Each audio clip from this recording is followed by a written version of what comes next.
My name is Nora, and I did my policy brief on the Little Village demolition, and I wanted to propose a act that would help set up a fund for the people affected by the incident. So for a bit of background, on April 11, 2020, the Crawford power plant in Little Village was demolished, which dispersed a giant cloud of noxious dust into the surrounding residential area. So residents in the area for several years did not know that the dust contained asbestos, lead, and other forms of particulate matter. And so this resulted in even worse air quality in an area that already had pretty bad air quality, being next to a power plant. And so after the incident, the city of Chicago conducted a full-scale investigation, and there was also a $12.25 million settlement that was approved. However, this settlement only resulted to $317 per affected individual for the incident. Coal combustion is also really dangerous to human health. Exposure to particulate matter 2.5 is linked to heart and lung hospitalization, bronchitis, and other respiratory symptoms such as asthma. And between the years 1999 and 2020, it's estimated that 500,000 deaths in the U.S. were directly caused by power plant emissions.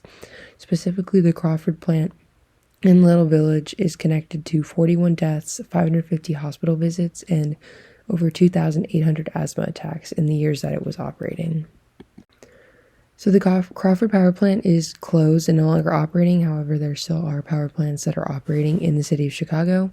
Immediately after the incident, the EPA and the city of Chicago government launched an investigation, and they found that the aforementioned chemicals like asbestos and particulate matter, they were not high enough in amounts that would cause health effects.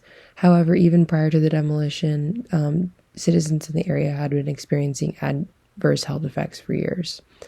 And then Hilco enrolled the site in the EPA's remediation program and created a remediation plan. I wanted to propose a bill that is more focused on citizen health and on preventing incidents like this in the future. And so this would be known as the Little Village Act, and it's very similar in structure to the EPA's CERCLA program, also known as the Superfund. And so the idea would be that corporations with power plants in the city would pay a special tax to keep their power plant up and running. And the money would also be put into a trust that's designed for site remediation, compensating affected victims' hospital bills, and investing in air quality monitors and making sure that those monitors are upkept. By funding remediation efforts for both the environment and locals, the companies would be held responsible directly. And as Chicago's leading environmental justice coalition, the Chicago Environmental Justice Network would have a lot of power in making this bill come to fruition.